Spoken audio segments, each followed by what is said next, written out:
آج تازیہ نکالنے والے، ڈھول بجانے والے، ڈی جے بجانے والے پورے جوش میں، اور جلسہ سننے والا بے ہوش ہے۔ ذرا ان لچوں اور لپنگوں کو کہہ دو کہ ہم سچے حسینی ہیں اس لیے کہ ہم حسین کا ذکر سن رہے ہیں۔ ذرا سا بیدار ہوئیے۔ میں خاموشی کے ماحول میں جلدی تقریر نہیں کرتا، اور اب نہیں جاگو گے تو کب جاگو گے؟ وہ لوگ بولنے لگے جنہیں بولنا نہیں آتا تھا، اور جنہیں بولنا آتا ہے وہ خاموش ہو گئے۔ اس لیے گرمی بہت زیادہ ہے، لیکن یہ تو دیکھ رہے ہیں نا کہ آپ سید الشہداء کانفرنس میں بیٹھے ہیں، تو بیداری لائیے۔ حضرت کے حکم کی تعمیل کرتے ہوئے بہت لمبا خطاب نہیں ہوگا، لیکن جو ہوگا انشاءاللہ اچھا ہوگا، اور میں چاہوں گا کہ تاریخ کربلا کا کچھ حصہ، کچھ چیپٹر اس جلسے کے مناسبت سے آپ کے سامنے پیش کر دوں۔ اگر تیار ہیں اور درود شریف یاد ہے اگر آپ کو تو پڑھ دیجئے ایک بار۔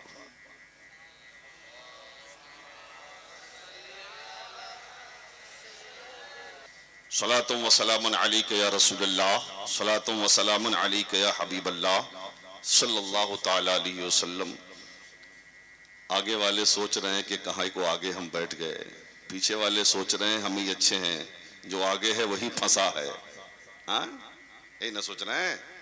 اس لیے ہمیں کوئی بولنے والا نہیں، لیکن میں ان سے کہوں گا کہ میاں گھبراؤ مت، یہ آگے بیٹھ کر عشق حسین میں پھنسے ہوئے ہیں، جو سید الشہداء کے عشق میں پھنستا ہے مرنے کے بعد قبر میں وہی ہنستا ہے۔ اسی لیے تو غریب نواز فرماتے ہیں شاہ ہست حسین، بادشاہ ہست حسین، ذرا زور سے، دین ہست حسین، دی پناہ ہست حسین، سرداد نہ داد دست در دست یزید، حقہ کے بنائے لا الہ ہست حسین۔ اور اعلیٰ حضرت سرکار فرماتے ہیں زمن پھول۔ ذرا ان بزرگوں سے بھی کہوں گا آپ بھی دعا دے دیجئے نا، یہ پورا مالدے کا دل اور جگر یہاں بیٹھا ہے۔ اللہ کی سرتاب قدم ہے تنے سلطان زمن پھول، لب پھول، دہن پھول، زخن پھول، بدن پھول، اور کیا بات رضا اس چمنستان کرم کی، کیا بات رضا اس چمنستان کرم کی، زہرا ہے کلی جس میں حسین اور حسن پھول، زہرا ہے کلی جس میں حسین اور حسن پھول۔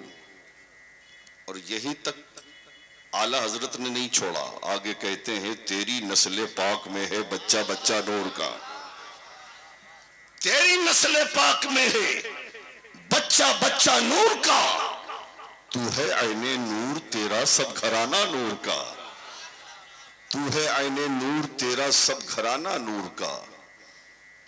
اور ایک شعر سنو، لہو میں رنگ ہے باقی تو کربلا چلیے، لہو میں رنگ ہے باقی تو کربلا چلیے، اگر ہے خون میں گرمی تو کربلا چلیے، لہو میں رنگ ہے باقی تو کربلا چلیے، اگر ہے خون میں گرمی تو کربلا چلیے، نبی کے نام پر دریا بہا رہے ہیں حسین، نبی کے نام پر دریا بہا رہے ہیں حسین، کسی کو چاہیے پانی تو کربلا چلیے، کسی کو چاہیے پانی تو کربلا چلیے۔ قتل حسین اصل میں مرگ یزید ہے، اسلام زندہ ہوتا ہے ہر کربلا کے بعد۔ میں آپ کے ساتھ اپنے علماء سے بھی سمرتھن چاہوں گا، یہ نہیں کہوں گا کہ نعرہ لگائیں، لیکن دعا تو دیں گے۔ علامہ بیٹھے ہوئے ہیں، یہ دعا دے رہے ہیں، مکمل مسکرا رہے ہیں، ماشاءاللہ۔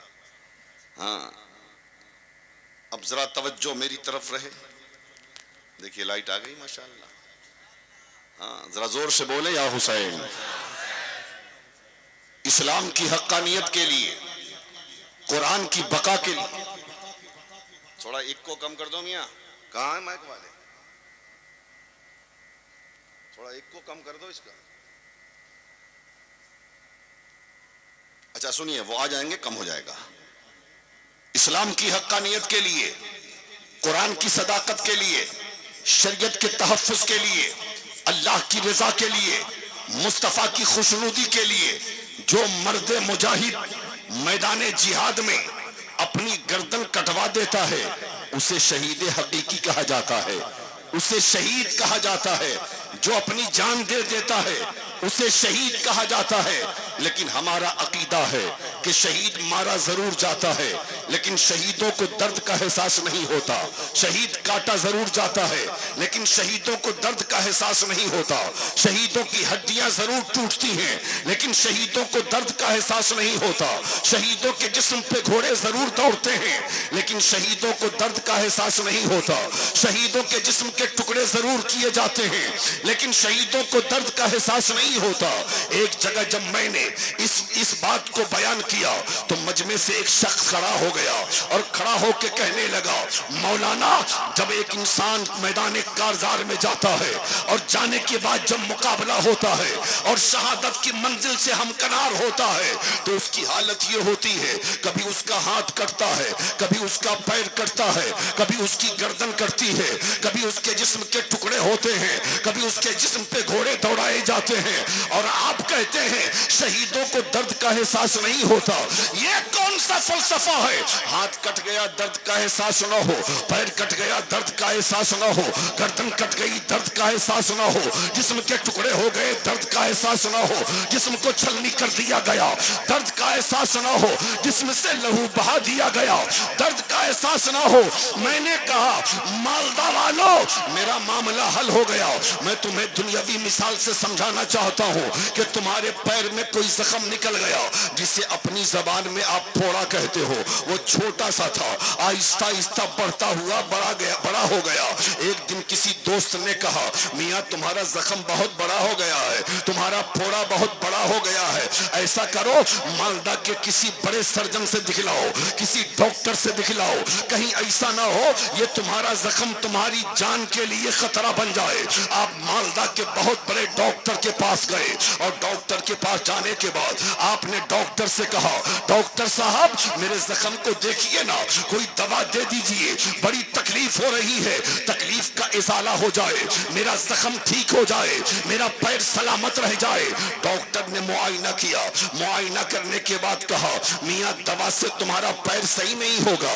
پھر کیسے ہوگا؟ کہا آپریشن کرانا پڑے گا۔ کہا آپریشن کا مطلب کیا ہے؟ کہا جہاں پر زخم ہے وہیں سے پیر کاٹنا ہوگا، اگر تم نے پیر نہیں کٹوایا تو ہو سکتا ہے زخم کے جراثیم پھیلتے پھیلتے پورے جسم میں سرایت کر جائیں، اور ایک دن وہ آئے کہ اسی زخم کی وجہ سے تمہاری زندگی کا خاتمہ ہو جائے، تمہیں موت واقع ہو جائے، تم دنیا سے رخصت ہو جاؤ۔ اس لیے فیصلہ کر لو، سوچ لو، پیر چاہیے کہ زندگی چاہیے، ہڈیاں چاہیے کہ زندگی چاہیے، گوشت چاہیے کہ زندگی چاہیے، ہاتھ چاہیے کہ زندگی چاہیے۔ آپ نے تھوڑی دیر سوچا اور سوچنے کے بعد آپ نے کہا ڈاکٹر صاحب اگر پیر نہ رہا تو بغیر پیر کے زندگی جی لوں گا، اگر ہاتھ نہ رہا تو بغیر ہاتھ کے زندگی جی لوں گا، اگر آنکھ نہ رہی بغیر آنکھ کے زندگی جی لوں گا، لیکن اگر زندگی نہ رہی تو پیر لے کے کیا کروں گا، اگر زندگی نہ رہی تو ہاتھ لے کے کیا کروں گا،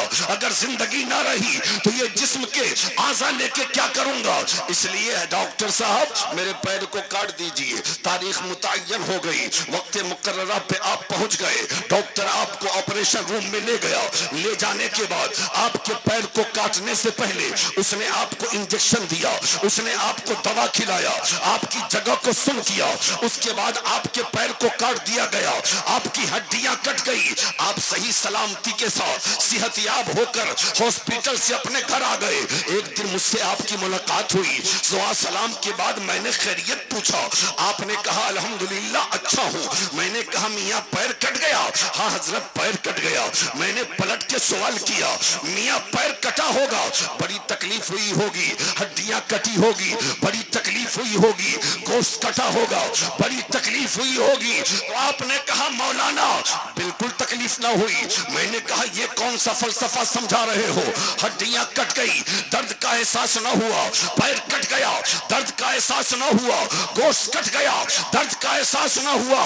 آپ نے کہا مولانا درد کا احساس تو ہوتا, لیکن اس لیے درد کا احساس نہ ہوا کہ میرے اوپر دواؤں کا اثر تھا, میرے اوپر گولیوں کا اثر تھا, میرے اوپر انجیکشن کا اثر تھا. میں نے کہا مالدہ والو میرا معاملہ حل ہو گیا. اگر دنیاوی دوا کا یہ حال ہے, اگر کسی کو کھلا دیا جائے, پیر کاٹا جائے درد کا احساس نہ ہو, ہڈیاں کاٹی جائے درد کا احساس نہ ہو, گوشت کاٹا جائے درد کا احساس نہ ہو, تو بولو جس نے محبت خدا کی دوا کھائی ہو اور جس نے محبت مصطفیٰ کی دوا کھائی ہو اس کی گردن کٹے گی, درد کا احساس کیسے ہوگا؟ اس کے پیر کاٹے جائیں گے, درد کا احساس کیسے ہوگا؟ پتا چلا شہید مارے ضرور جاتے ہیں لیکن شہیدوں کو درد کا احساس نہیں ہوتا, نہیں ہوتا. اسی لیے تو میرے آقا فرماتے ہیں سارے جنتی جنت میں چلے جائیں گے. غور سے توجہ سے سننا, سارے جنتی جنت میں چلے جائیں گے. میرے آقا فرماتے ہیں اللہ جنتیوں کو مخاطب کر کے فرمائے گا اے میرے جنتی بندو, تم نے نمازیں پڑھی میں نے انعام میں جنت دے دیا, تم نے روزہ رکھا میں نے انعام میں جنت دے دیا, تم نے زکات دیا میں نے انعام میں جنت دے دیا, تم نے حج کیا میں نے انعام میں جنت دے دیا, تو نے بھوکے کو کھانا کھلایا میں نے انعام میں جنت دے دیا, تو نے ننگے کو کپڑا پہنایا میں نے انعام میں جنت دے دیا, تو نے مدرسے کا تعاون کیا میں نے انعام میں جنت دے دیا, تم نے مسجد کی تعمیر کی میں نے انعام میں جنت دے دیا, تم نے غریبوں کی خبرگیری کی میں نے انعام میں جنت دے دیا, تم نے یتیموں کے سر پہ دست شفقت رکھا میں نے انعام میں جنت دے دیا, تم نے بیواؤں کی مدد کی میں نے انعام میں جنت دے دیا. اے میرے جنتی بندو تمہیں جنت میں مزہ آ رہا ہے کہ نہیں؟ تمہیں جنت میں مزہ آ رہا ہے کہ نہیں؟ سارے جنتی کہیں گے مولا تیری جنت کی بہاریں بے مثال, تیری جنت کا کھانا بے مثال, تیری جنت کا پانی بے مثال, تیری جنت کے محلات بے مثال, تیری جنت کا آرام بے مثال. مولا تیری جنت میں بہت مزہ آ رہا ہے. اس کے بعد اللہ شہیدوں سے مخاطب ہوگا اے میرے شہید بندو, توجہ کرنا, اے میرے شہید بندو تو نے دین کے لیے گردن دے دی میں نے انعام میں جنت دے دیا, تو نے قرآن کے لیے اپنی گردن دے دی میں نے انعام میں جنت دے دیا, تو نے میری رضا کے لیے اپنا ایک ایک قطرہ لہو دے دیا میں نے انعام میں جنت دے دیا, تو نے میری رضا کے لیے اپنے جسم پہ گھوڑے دوڑوا لیے میں نے انعام میں جنت دے دیا.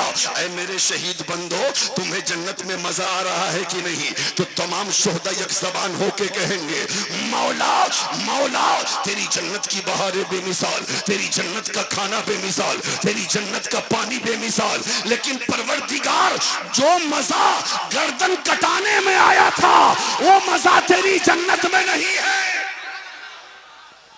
تیری جنت میں نہیں ہے. اے میرے بندے کیا کمی ہے میری جنت میں, کیا کمی ہے میری جنت میں؟ مولا سب کچھ ہے تیری جنت میں لیکن ایک چیز نہیں ہے تیری جنت میں. میرے بندے کیا نہیں ہے میری جنت میں؟ تو تمام شہداء عرض کریں گے مولا تیری جنت میں سب کچھ ہے لیکن تیری جنت میں جنگ کا میدان نہیں ہے, تیری جنت میں جنگ کا میدان نہیں. ہماری خواہش یہ ہے کہ پھر ہمیں دنیا میں بھیج, دین کے لیے, اسلام کے لیے, شریعت کے لیے, قرآن کے لیے جنگ کا میدان ہو, دشمن کی تلوار ہو, ہماری گردن ہو, ہم اپنی گردن دیتے جائیں تجھے راضی کرتا جائیں. یہ تو عام شہداء کا معاملہ ہے. لیکن بتاؤ جو سید الشہداء ہو ان کا مقام کیا ہوگا، جو نواسہ مصطفیٰ ہو ان کا مقام کیا ہوگا، جو علی کا نور نظر ہو ان کا مقام کیا ہوگا، جو فاطمہ کا لخت جگر ہو ان کا مقام کیا ہوگا۔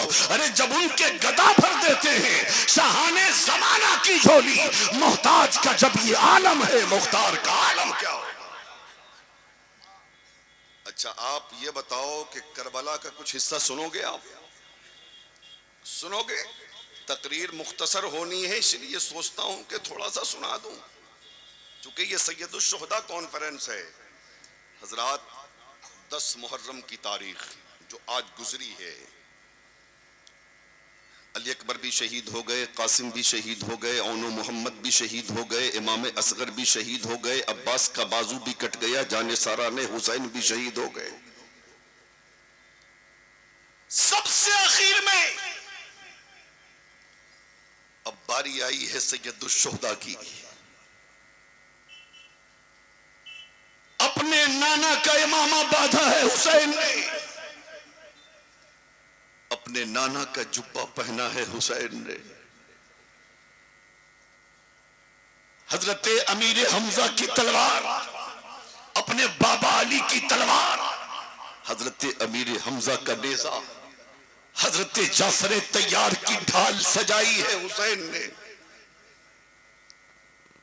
اور اسی درمیان یزیدیوں میں باتیں ہونے لگی، لگتا ہے حسین تھک گئے۔ علی اکبر کا جنازہ اٹھا کر حسین ٹوٹ گئے ہیں، قاسم کا جنازہ اٹھا کر حسین کمزور ہو گئے، اصغر کا جنازہ دیکھ کر حسین کے حوصلے پست ہو گئے، عباس کا جنازہ دیکھ کر حسین کا دل ٹوٹ گیا ہے۔ ہو سکتا ہے حسین یزید کی بیعت کر لیں۔ یہ آپس میں مشورہ، وہ لوگ آپس میں باتیں کر رہے ہیں۔ امام گئے، امام حضرت امام حسین سب سے پہلے خیمہ زینب میں گئے، اور جانے کے بعد کہتے ہیں اے بیٹی میری بہن زینب، آخری بار اپنے بھیا کا دیدار کر لو، پھر کبھی حسین کا چہرہ نگاہوں کے سامنے نہیں آئے گا، آخری دیدار کر لو۔ حضرت زینب نے مختصر طور پر، سن لو میاں، حضرت زینب نے الوداع کہا۔ اس کے بعد حضرت شہربانوں سے کہتے ہیں اے شہربانوں، تم نے محل چھوڑ کر غریبی کی زندگی گزاری ہے، ہر موڑ پہ تم نے میرا ساتھ دیا ہے، اب حسین تیرا جا رہا ہے میدان کربلا میں، آخری بار اپنے حسین کو دیکھ لو۔ اس کے بعد عابد بیمار یعنی سید سجاد کے خیمے میں گئے، دیکھا 14 سال کا کڑیل جوان بے ہوش بخار کی شدت میں چارپائی پہ لیٹا ہے۔ حسین نے دامن رحمت کی ہوا دی اپنے لال کو، حضرت زین العابدین نے آنکھیں کھول دی۔ حضرت زین العابدین کہتے ہیں بابا کہاں جا رہے ہیں آپ؟ بیٹا حسین کربلا جا رہا ہے، سب تو شہید ہو گئے، اب حسین کربلا جا رہا ہے، نانا کے دین کو بچانے کے لیے، نانا کی شریعت کو بچانے کے لیے، نانا کے دین کے تحفظ کے لیے۔ حضرت عباس، حضرت سید سجاد کہتے ہیں بابا میرے رہتے ہوئے آپ نہیں جائیں گے، میرے رہتے ہوئے آپ کو میدان کربلا میں نہیں جانا ہے، پہلے مجھے جانے دیجئے، پہلے مجھے جانے دیجئے، پھر آپ جائیے گا۔ حضرت امام علی مقام فرماتے ہیں بیٹا زین العابدین نہیں، تم بہت کمزور ہو، بخار کی شدت ہے، نقاہت کا عالم ہے، تم نہیں جا سکتے میدان کربلا میں، یہ ظالم تمہیں بھی مار ڈالیں گے جیسے علی اصغر کو مارا ہے، یہ ظالم تمہیں بھی مار ڈالیں گے جیسے قاسم کی جوانی پہ گھوڑے دوڑایا ہے، یہ تمہیں بھی مار ڈالیں گے جیسے انہوں نے علی اکبر کو مارا ہے، یہ تمہیں بھی مار ڈالیں گے جیسے عباس علم بردار کو مارا ہے، تمہیں نہیں جانا ہے۔ حضرت سید سجاد لاٹھی لے کر اٹھنا چاہتے تھے، کمزوری اتنی تھی، پھر بے ہوش ہو کے گر گئے۔ حضرت امام علی مقام نے سورہ فاتحہ پڑھا ہے، اور پڑھنے کے بعد اپنے بیٹے کو دم کیا اور کہتے ہیں امام اے میرے لال سید سجاد، باپ تیرے جذبات کی قدر کرتا ہے لیکن تجھے میدان کربلا میں نہیں جانا ہے، اگر تم بھی چلے گئے تو سکینہ کا خیال کون کرے گا؟ اگر تم بھی چلے گئے تو پھوپھی زینب کا خیال کون کرے گا؟ اگر تم بھی چلے گئے تو امی شہربانوں کا خیال کون کرے گا؟ اگر تم بھی چلے گئے تو بولو اس قافلے کو مدینہ لے کے کون جائے گا؟ اور سب سے بڑی بات یہ ہے کہ مصطفیٰ جان رحمت کی نسل پاک تمہیں سے چلنے والی ہے، تمہیں سے چلنے والی ہے، اس لیے زین العابدین تم تمہیں زمین پر زندہ رہنا ہوگا۔ اے مالدہ والو، پتا ہے آج پوری دنیا میں جتنے سادات ہیں، آج پوری دنیا میں جتنے سیدوں کو آپ دیکھ رہے ہیں، جتنے آل رسول آپ کو نظر آ رہے ہیں، یہ سب حضرت زین العابدین کی نسل پاک سے۔ سمجھ رہے ہیں؟ حضرت امام نے سب کو الوداع کہا، مختصر طور پر گھوڑے پہ سوار ہو گئے، اور گھوڑے پہ سوار ہو کر میدان کربلا کی طرف چلنے لگے۔ گھوڑا آگے بڑھنے کو تیار نہیں، گھوڑا آگے بڑھنے کو تیار نہیں۔ امام کہتے ہیں کیا میرے غازی تو ڈر گیا یزیدیوں سے جو آگے بڑھنے کو تیار نہیں ہے؟ وہ غازی جھرجھری دے کے کہتا ہے آقا میں حسینی ہوں، یزیدی نہیں ہوں، میں یزیدیوں سے ڈرتا نہیں، بلکہ دیکھیے نا میرے دونوں پیر میں محبت کی زنجیریں پڑی ہوئی ہے، پہلے میرے پیر سے محبت کی زنجیر کو نکال دیجئے، میں آگے بڑھنے کے لیے تیار ہوں۔ امام نے جب پیچھے مڑ کے دیکھا تو امام دیکھتے ہیں کہ 7 سال کی بیٹی سکینہ نے پیر گھوڑے کے دونوں پیر کو محبتوں سے جکڑ رکھا ہے۔ اب گھوڑا آگے بڑھے تو بڑھے کیسے؟ امام گھوڑے سے باہر نیچے آتے ہیں، اپنی بیٹی کو سینے سے لگایا اور لگانے کے بعد کہا بیٹی میدان کربلا میں تیرے باپ کو جو شہادت کی لازوال دولت ملنے والی ہے، اس شہادت کی لازوال دولت سے اپنے باپ کو بیٹی محروم نہ کرو، جانے دو مجھے کربلا کے میدان میں۔ حضرت سیدہ سکینہ کہتی ہے بابا علی اکبر گئے تو یہ دل میں خیال تھا کہ بابا زندہ ہیں، قاسم گئے تو خیال تھا کہ بابا زندہ ہیں، چچا عباس گئے تو خیال تھا کہ بابا زندہ ہیں، سب کٹ گئے تو یہ دل میں خیال تھا کہ بابا زندہ ہیں۔ بابا آپ کٹ گئے تو میری امیدوں کی تکمیل کون کرے گا؟ آپ کٹ گئے تو میری تمناؤں کی تکمیل کون کرے گا؟ آپ کٹ گئے تو میں بابا کسے کہوں گی؟ بابا آپ میدان میں مت جاؤ۔ حضرت سیدہ سکینہ سے امام کہتے ہیں بیٹی تو صابر کی بیٹی ہے، صبر کرنا ہوگا، تو صبر کرنا ہوگا۔ حضرت امام عالی مقام نے محبت سے بیٹی کو سینے سے لگایا ہے اور لگا کے کہا بیٹی جانے دے، اجازت دے۔ بیٹی نے اجازت دی اور اجازت دیتے ہوئے کہا تھا حضرت سیدہ سکینہ نے اے میرے بابا میں یتیمی کا داغ لے کے تو دنیا میں جی لوں گی، لیکن میدان کربلا میں مصطفیٰ کے دین کو یتیم نہیں ہونے دوں گی۔ اور آنے والی نسلوں کی بیٹیوں کو سکینہ نے پیغام دیا تھا اے اسلام کی شہزادیوں، جب کبھی وقت آئے اسلام کی عظمت کے لیے، قرآن کی بقا کے لیے، شریعت کے تحفظ کے لیے، تو تم بھی اپنے باپ کو شہادت کا دولہ بنا کر میدان میں بھیج دینا، جیسے سکینہ نے اپنے باپ کو کربلا میں شہادت کا دولہ بنا کے بھیجا۔ اللہ اللہ۔ امام گئے تو عمر ابن سعد نے کہا حسین ابھی بھی وقت ہے، یزید کی بیعت کر لو تاکہ تمہاری زندگی بخش دی جائے۔ امام کہتے ہیں ظالم شرم نہیں آتی؟ اگر مجھے یزید کی بیعت کرنی ہوتی تو میں علی اکبر کی جوانی کو نہ لٹاتا، اگر مجھے یزید کی بیعت کرنی ہوتی تو قاسم کی جوانی پہ گھوڑے نہ دوڑواتا، اگر مجھے یزید کی بیعت کرنی ہوتی عباس کا بازو نہ کٹواتا، اگر مجھے یزید کی بیعت کرنی ہوتی تو میں مدینہ نہ چھوڑتا۔ مجھے یزید کی بیعت نہ کل قبول تھی اور نہ آج قبول ہے۔ تو کیا مشورہ کر رہے تھے یہ ظالم؟ سوچ رہے تھے کہ اب تو حسین جھک جائیں گے، لیکن جان نہیں رہے تھے یہ کہ ان کی رگوں میں حیدر کا خون ہے، انہوں نے دودھ پیا ہے خاتون جنت کا۔ امام نے اتمام حجت کے لیے آخری خطبہ دیا اے یزیدیو اب میرا حق پہچانو، مجھے جانتے ہو تم، میں وہی ہوں جس کے لیے آقا نے خطبہ چھوڑا تھا، سجدہ کو لمبا کر دیا تھا۔ حضرت امام پاک نے اتمام حجت کے لیے خطبہ دیا اور خطبہ دینے کے بعد کہا اگر آج بھی کوئی، ابھی بھی کوئی میرے نانا کے دین کی حفاظت کے لیے میرے ساتھ آتا ہے تو حسین عباس کے قاتل کو بھی معاف کر دے گا، قاسم کے قاتل کو بھی معاف کرے گا، اکبر کے قاتل کو بھی معاف کرے گا، اون محمد کے قاتل کو بھی معاف کرے گا، اصغر کے قاتل کو بھی معاف کرے گا۔ میرے آقا حسین آپ کتنے بڑے سخی ابن سخی ہیں، آپ کریم ابن کریم ہیں۔ آج ہمارے باپ کو کوئی گالی دے دیتا ہے تو ہم کبھی زندگی بھر اس سے بات نہیں کرتے. آج ہمارے دادا کو کوئی برا بھلا کہہ دیتا ہے تو ہم اس سے زندگی بھر بات کرنے کے لیے تیار نہیں ہوتے. لیکن فخر حسین، تیری صبر کو سلام، تیری جرأت کو سلام، تیری سخاوت کو سلام، تیری کرم نوازی کو سلام. امام حسین کہتے ہیں ابھی بھی کوئی میرے نانا کے دین کی حفاظت کے لیے میرے پاس آتا ہے تو حسین سارے شہیدوں کے قاتل کو معاف کرنے کے لیے تیار ہے. بات سمجھ میں آ رہی ہے؟ ارے بولیے نا بھائی، سمجھ رہے ہیں؟ یہ بولنے کے لیے آپ کو بھی نظر آنا چاہیے. ذرا زور سے بولے یا حسین، اور زور سے بول دے یا حسین. اب حضرت امام حسین نے کہا ظالم چلا میدان میں. وہ سوچتے تھے کہ 3 دن کا بھوکا پیاسا حسین ہے، کیا لڑے گا، لیکن تاریخ کربلا گواہ ہے جب تلوار چلی ہے امام حسین تو یزیدیوں کے گردن ایسے کٹ رہے ہیں جیسے بنیا کی دکان کے بیگ پہ گاجے مولی کٹتے.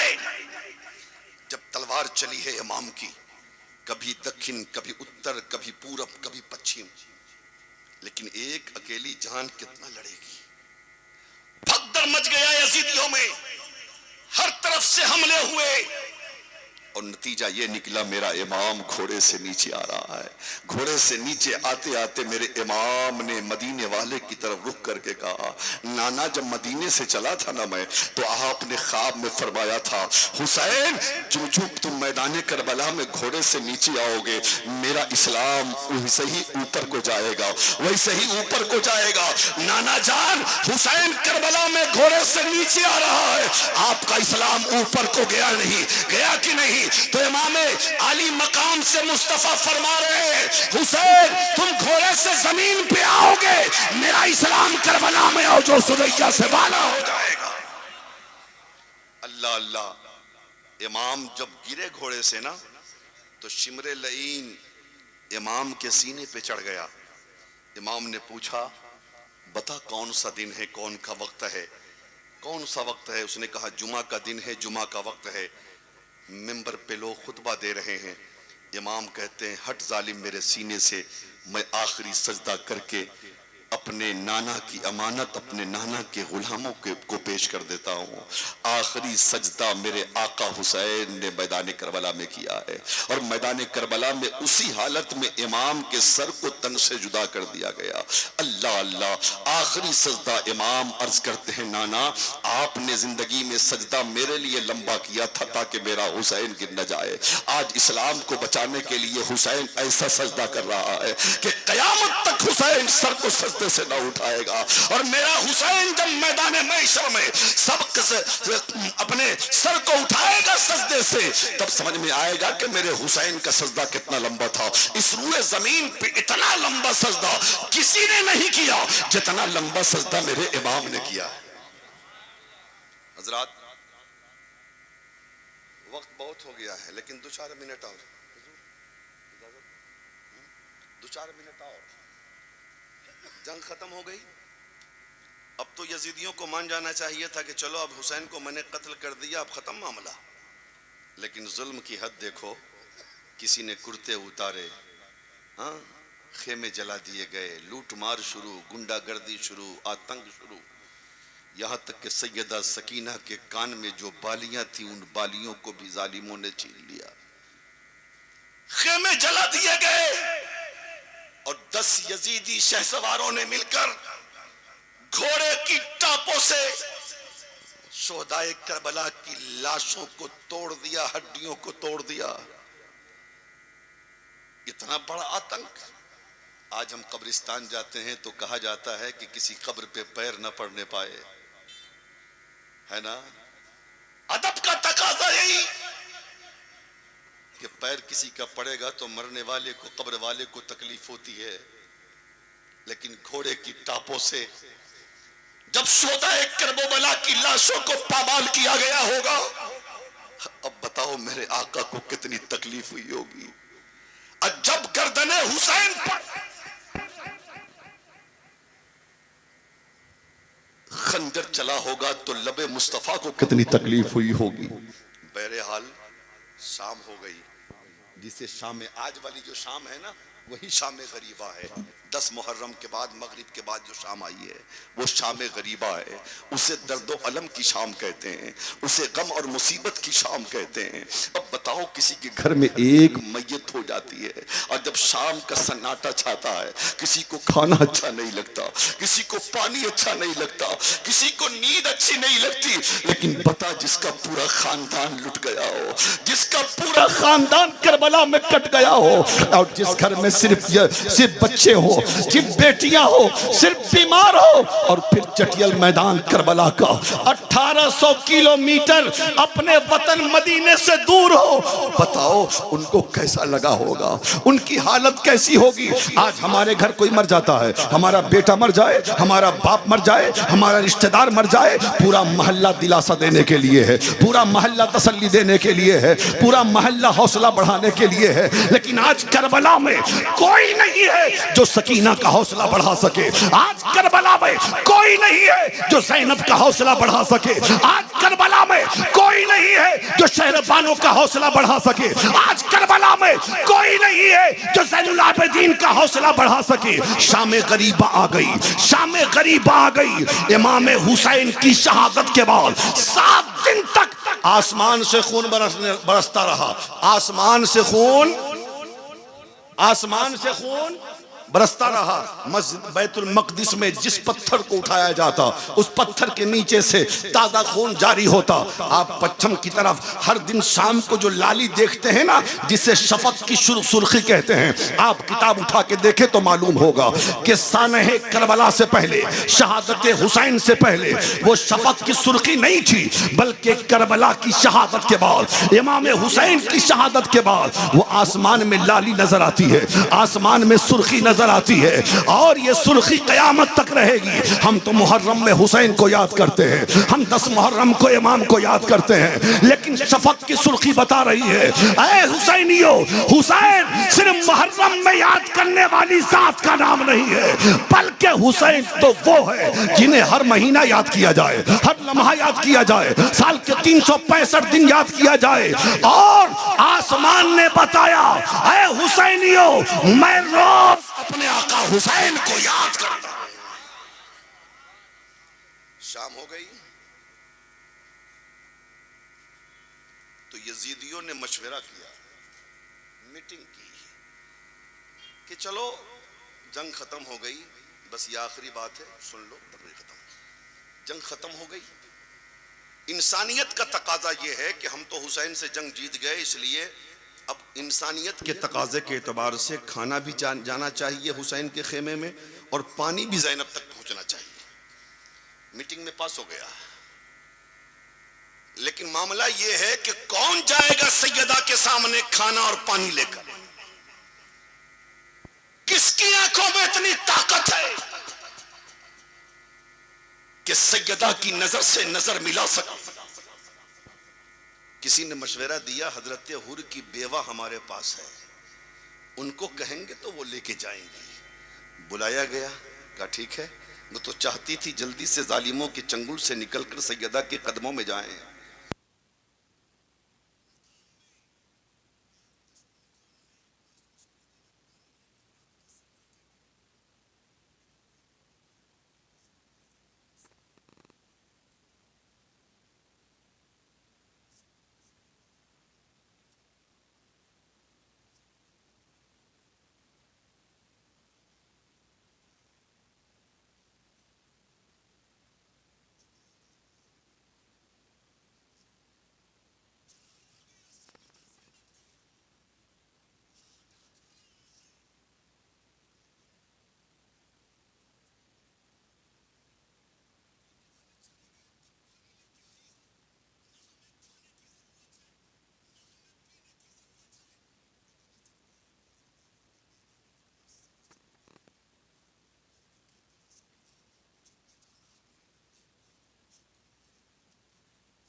خیمہ کے اصغر مظلوم کا تھا. اللہ اللہ تاریخ کربلا اٹھاؤ اور پڑھو, تب پتا چلے گا. حضرت سیدہ سکینہ نے کٹورے کا پانی ایک ہاتھ میں لیا ہے اور اصغر کا چھوٹا سا سر دوسرے ہاتھ میں لے کر اس کٹورے کے پانی کو لب اصغر سے لگا دیا اور لگا کے کہتی ہے سیدہ سکینہ, اے اصغر, پھوپھی کہتی ہے پہلے چھوٹے پیتے ہیں پھر بڑے پیتے ہیں. آج شمنستان فاطمہ میں اصغر تم سے چھوٹا کوئی نہیں ہے. آج کربلا میں پہلے تو پی لو پھر کوئی پیے گا, پہلے تم پانی پی لو پھر کوئی پیے گا. لیکن گویا کہ اصغر مظلوم زبان حال سے آواز دیتے ہیں, میری باجی سکینہ اب مجھے پانی کی ضرورت نہیں ہے, میں تو جام کوثر ساقی کوثر کے ہاتھوں سے پی کر مکمل سیراب ہو گیا ہوں. اب اس پانی کی ضرورت آپ کو ہے, آپ پی لیجئے میری باجی, آپ پی لیجئے میری باجی. اللہ اللہ, اتنا کہتے ہوئے حضرت سیدہ سکینہ بے ہوش ہو جاتی ہیں اور سیدہ سکینہ کو زینب پاک نے لا کر خیمے میں سلا دیا ہے. کیسا امتحان تھا وہ, کیسے صبر کی گھڑی تھی وہ. ظالموں نے جبر کی انتہا کر دی, حسینیوں نے صبر کی انتہا کر دی. تاریخ کربلا ہر اعتبار سے کامل و اکمل ہے, تاریخ کربلا ہر کا اعتبار سے مکمل ہو چکا ہے. آج امام عالی مقام نے کربلا میں یزیدیت کی تابوت میں آخری کیل ٹھوک کر اسلام کو بچایا, قرآن کو بچایا, شریعت کو بچایا. اے مالدہ کے حسینی مسلمانوں, اے آل رسول کے نام پر اور آل رسول کے ہاتھ پر بکنے والوں, چاہے داہنے والے ہو, چاہے بائیں والے ہو, چاہے سامنے والے ہو, چاہے اسٹیج پہ علماء ہو, ذرا ہاتھ کو بلند کر کے گواہی دو. اگر کبھی بات آئے گی اسلام کی مان و مریادہ کی, قرآن کی عظمت کی, نبی کی شریعت کی, تو بتاؤ ویسے ہی سنت شبیری ادا کرنے کے لیے تیار ہو کہ نہیں, جیسے کربلا میں حسین نے سنت ادا کیا ہے اور اپنا کردار دنیا والوں کے سامنے پیش کیا ہے. اے بیٹیوں, تم بھی تیار رہنا اپنے باپ کو دولہا بنا کر میدان میں بھیجنے کے لیے. اے جیسے شہربانوں نے اپنے سہاگ کو لٹوا دیا, ویسے ہی تم بھی اپنے سہاگ کو لٹوا کر اسلام کو بچانے کی کوشش کرنا. اے بہنوں, تم بھی اپنے بھائی کو ویسے ہی شہادت کا دولہا بنا کے بھیج دینا جیسے زینب پاک نے اپنے بھائی حسین کو شہادت کا دولہا بنا کے بھیجا ہے. اللہ اللہ, مکمل ہے تاریخ کربلا, لیکن آج ضرورت ہے کہ صرف تاریخ کربلا سننا نہیں ہے, کردار حسینی کو اپنانا ہوگا, کردار علی اکبر کو اپنانا ہوگا, سید الشہداء کے کردار کے سانچے میں اپنی زندگی کو ڈھالنا ہوگا. میں نے کل جلسے میں کہا تھا, ایک پیغام ہے میدان کربلا کا, سجدے میں سر رکھ کر حسین نے سر کٹایا اور یہ بتایا نماز کبھی مت چھوڑنا, اور کٹا ہوا سر نیزے پہ چڑھ کے قرآن پڑھا اور یہ بتایا کہ کبھی قرآن مت چھوڑ. دو لفظوں میں پیغام, ایک تو ظلم کے آگے سر نہ جھکے, پیغام کربلا اور کیا. مردوں نے ظلم کے آگے سر نہیں جھکایا اور عورتوں نے اس مصیبت میں بھی نہ صبر کا دامن چھوڑا نہ پردے کا دامن. اس لیے کل بھی میں نے کہا تھا نماز پڑھنا چاہیے کہ نہیں. آج دوسرے لوگ کہتے ہیں سنی لوگ سے جلسہ کرتے ہیں, نماز کہاں پڑھتے ہیں, نماز پہ تقریر کہاں کرتے. ارے میاں ہم تو کہہ سکتے ہیں نا, نماز پڑھنا چاہیے نا, پڑھیں گے نا.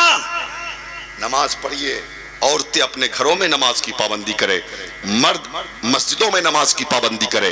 اگر کہیں چلے جائیں اور معاملہ مسجد وہاں پہ نہ ہو تو پھر بعد میں قضا کریں, یا وہاں مسجد ہو تو وہاں پڑھ لیں, لیکن نماز کسی حال میں چھوڑنا نہیں چاہیے. یہی کربلا کا پیغام بھی ہے. قرآن کی تلاوت کیجئے, چہرے پہ داڑھی سجائیے, سر پہ ٹوپی سجائیے, نیک بنیے, ایک بنیے, اپنے بچوں کو ضرور پڑھائیے. آنے